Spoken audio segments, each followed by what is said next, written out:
Bom dia. Hoje nós vamos ler Daniel de 7 a 9 e Salmo 145. Daniel 7. No primeiro ano de Belsazar, rei da Babilônia, Daniel teve um sonho e certas visões passaram por sua mente, estando ele deitado em sua cama. Ele escreveu o seguinte resumo do seu sonho. Em minha visão à noite, eu vi os 4 ventos do céu agitando um grande mar. 4 grandes animais, diferentes uns dos outros, subiram do mar. O primeiro parecia um leão e tinha asas de águia. Eu observei e, em certos momentos, as suas asas foram arrancadas. E ele foi erguido do chão, firmou-se sobre 2 pés como um homem e recebeu o coração de homem. A seguir, viu um segundo animal, que tinha a aparência de um urso.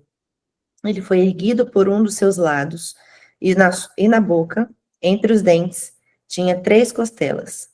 Foi-lhe dito: levanta-se e coma quanta carne puder. Depois disso, vi um outro animal que se parecia com um leopardo. Nas costas tinha 4 asas, como as de uma ave. Esse animal tinha 4 cabeças e recebeu autoridade para governar. Em minha visão à noite, vi ainda um quarto animal, aterrorizante, assustador e muito poderoso. Tinha grandes dentes de ferro com os quais despedaçava e devorava suas vítimas e pisoteava tudo que sobrava. Era diferente de todos os animais anteriores e tinha 10 chifres. Enquanto eu considerava os chifres, vi outro chifre, pequeno, que surgiu entre eles. E 3 dos primeiros chifres foram arrancados para dar lugar a ele. Esse chifre possuía olhos como os olhos de um homem e uma boca com que falava com arrogância. Enquanto eu olhava, tronos foram colocados e um ancião se assentou. Sua veste era branca como a neve, o cabelo era branco como a lã, seu trono era envolto em fogo, e as rodas do trono estavam em chamas. De diante dele saía um rio de fogo. Milhares e milhares de milhares o serviam. Milhões e milhões estavam diante dele. O tribunal iniciou o julgamento e os livros foram abertos. Continuei a observar por causa das palavras arrogantes que o chifre falava. Fiquei olhando até que o animal foi morto e o seu corpo foi destruído e atirado no fogo. Dos outros animais foi retirada a autoridade, mas eles tiveram permissão para viver por um período de tempo. Em minha visão à noite, vi alguém semelhante a um filho de homem, vindo com as nuvens dos céus. Ele se aproximou do ancião e foi conduzido à sua presença.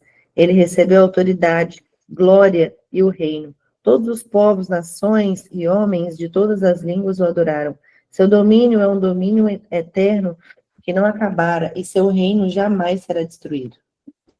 Eu, Daniel, fiquei agitado em meu espírito e as visões que passaram pela minha mente me aterrorizaram. Então, me aproximei de um dos que estavam ali e lhe perguntei o significado de tudo o que eu tinha visto. Ele me respondeu, dando-me esta interpretação. Os 4 animais, os 4 grandes animais são 4 reinos que se levantarão na terra.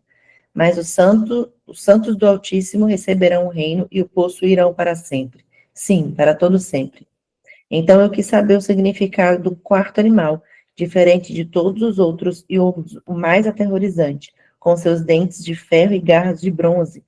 O animal que despedaçava e devorava suas vítimas e pisoteava tudo que sobrava. Também quis saber sobre os 10 chifres da sua cabeça e sobre o outro chifre que surgiu para ocupar o lugar dos 3 chifres que caíram. O chifre que tinha olhos e uma boca que falava com arrogância. Enquanto eu observava, esse chifre guerreava contra os santos e os derrotava, até que o ancião veio e pronunciou a sentença a favor dos santos do Altíssimo. Chegou a hora de eles tomarem posse do reino. Ele me deu a seguinte explicação. O quarto animal é um quarto reino que aparecerá na terra. Será diferente de todos os outros reinos. Devorará a terra inteira, despedaçando-a e pisoteando-a. Os 10 chifres são os 10 reinos que sairão desse reino. Depois deles, um outro reino se levantará, e será diferente dos primeiros reis. Ele falará contra o Altíssimo, oprimirá os seus santos e tentará mudar os tempos e as leis.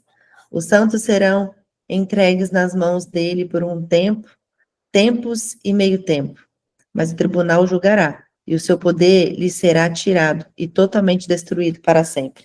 Então, a soberania, o poder e a grandeza dos reinos que há debaixo de todo o céu serão entregues nas mãos dos santos, o povo do Altíssimo.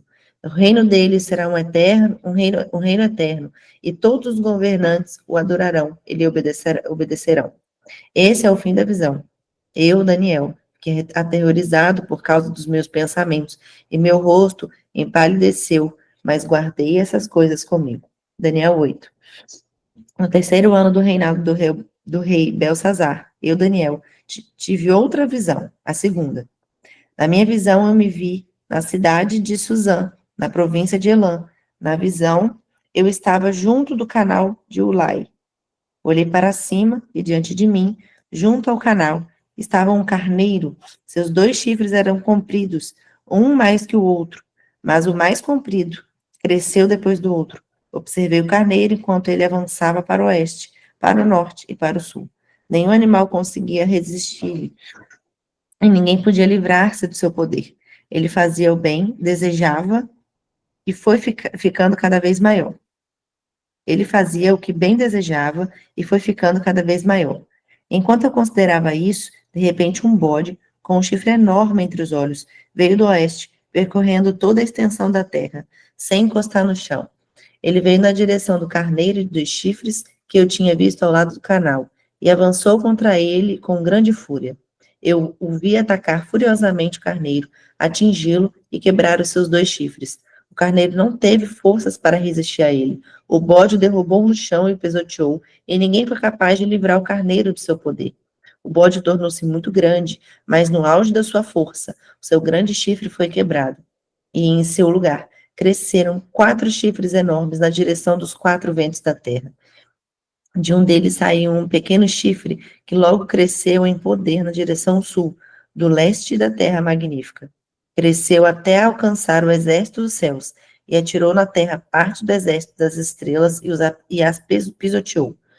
Tanto cresceu que chegou a desafiar o príncipe do exército, suprimiu o sacrifício diário oferecido ao príncipe e o local do santuário foi destruído. Por causa da rebelião, o exército dos santos e o sacrifício diário foram dados ao chifre. Ele tinha êxito em tudo que fazia, e a verdade foi lançada por terra. Então houve 2 anjos conversando, e um deles perguntou ao outro: quanto tempo durarão os acontecimentos anunciados por esta visão? Até quando será suprimido o sacrifício diário e a rebelião devastadora prevalecerá? Até quando o santuário e o exército ficarão entregues ao poder do chifre e serão pisoteados? Ele me disse: isso tudo levará 2.300 tardes e manhãs, então o santuário será reconsagrado. Enquanto eu, Daniel, observava a visão e tentava entendê-la, diante de mim apareceu um ser que parecia um homem, e ouvi a voz de um homem que vinha de Ulai: Gabriel, dê a esse homem o significado da visão. Quando ele se aproximou de mim, fiquei aterrorizado e caí prostrado. Ele me disse: filho do homem, saiba que a visão refere-se aos tempos do fim. Enquanto ele falava comigo, eu, com o rosto em terra, perdi os sentidos. Então ele tocou em mim e me pôs em pé. E disse: vou contar a você o que acontecerá depois, no tempo da ira, pois a visão se refere ao tempo do fim. O carneiro de 2 chifres que você viu representa os reis da Média e da Pérsia. O bode peludo é o rei da Grécia, e o grande chifre entre os seus olhos é o primeiro rei. Os 4 chifres que tomaram o lugar do chifre que foi quebrado são 4 reis. Seus reinos surgirão na nação daquele rei, mas não terão o mesmo poder. No final do reinado deles, quando a rebelião dos ímpios tiver chegado ao máximo, surgirá um rei de duro semblante, mestre em astúcias. Ele se tornará muito forte, mas não pelo seu próprio poder. Provocará devastações terríveis e será bem-sucedido em tudo o que fizer. Destruirá os homens poderosos e o povo santo. Com o intuito de prosperar, ele enganará muitos e se considerará superior aos outros. Destruirá muitos que nele confiam e se insurgirá contra o príncipe dos príncipes. Apesar disso, ele será destruído, mas não pelo poder dos homens. A visão das tardes e das manhãs que você recebeu é verdadeira. Cele, porém, a visão, pois refere-se ao futuro distante. Eu, Daniel, Fiquei assustado e doente por vários dias. Depois levantei-me e voltei a cuidar dos negócios do rei. Fiquei assustado com a visão. Estava além da... Bom, gente, para nossa reflexão dessa manhã, eu fui muito ministrado, tá? E eu gostaria de compartilhar aquilo que Deus ministrou no meu coração, que são, eu coloquei aqui 5 características através da oração diária. Então, nós vamos aprender hoje, através dessa leitura que a nossa querida Pamela fez, de ter uma vida de oração. Deus, nessa manhã, Ele está querendo nos levar a uma vida de oração constante na presença dEle. Nós vamos ver algumas características, alguns exemplos que foi atribuído a Daniel em relação à oração. Então, a primeira característica e o primeiro exemplo que nós vamos ver é a questão da confissão e arrependimento. Né? Daniel confessa os pecados de Israel, né, reconhecendo a desobediência do povo e a justiça de Deus. No Daniel 9:20 vai falar assim, ó: enquanto eu estava falando e orando, confessando o meu pecado e o pecado de Israel, ou seja, não era pecado só de Israel, ele estava confessando o pecado também dele, meu povo, e fazendo o meu pedido ao Senhor, ao meu Deus, em favor do seu santo monte. Daniel 9:20. Quando começamos, queridos, a ter uma vida de oração diária, nós somos ministrados por um espírito. Que espírito é esse? O espírito de arrependimento. E isso só vai acontecer quando a nossa mente ela é condicionada em uma constância diária de oração. Ou seja, sem constância, a gente não é levado a isso. Pode até acontecer, tá? Não estou falando que o arrependimento ele não virá, tá? Mas nós estamos focados aqui nos exemplos de Daniel, de uma vida de constância de oração, né? Então, isso pode até acontecer, mas o nosso foco é na disciplina, aqui que a gente aprende com Daniel, né? Que nos ensina através da oração. Amém? A segunda característica é humildade e confiança, né? Ele não só se apresenta como justo, mas ele também se coloca na posição do povo, ou seja, clamando a Deus por misericórdia, né? Não só pela vida dele, mas e não só pelos seus próprios méritos, né? Isso também é um dos atributos que recebemos, ou seja, o nosso caráter ele é transformado quando nós temos uma constância de oração, uma disciplina de oração. Daniel tinha isso. A gente vai ver um pouquinho mais para frente, tá? O que vai acontecer a partir do momento que nós mantemos essa disciplina de oração. Terceiro atributo ou terceira característica, nós vamos ver nessa reflexão, que é sermos insistentes na rendição. Daniel pede, né, que ouça, perdoa e que haja perdão em favor da vida de Jerusalém, implorando a Deus que não demore em cumprir sua palavra. A partir do momento que nós permanecemos na oração, nós somos levados também a termos uma vida de rendição, a termos uma vida de insistência ali. Deus, me perdoa. Senhor, não esquece, Senhor, das suas palavras, das suas promessas, e de uma certa forma você é levado a uma outra atributo. Que atributo é esse? Nós vamos ver agora que é o próximo, é a dimensão espiritual. Então, a partir do momento que você permanece insistente na rendição, uma outra característica se abre sobre você. E qual é essa característica? Uma dimensão espiritual. Eu quero citar aqui um pedacinho do texto que fala enquanto eu ainda estava em oração, Gabriel, o homem que eu tinha visto na visão anterior, veio a mim, voando rapidamente para onde eu estava. A hora do sacrifício da tarde, nós vamos ver um pouquinho sobre isso.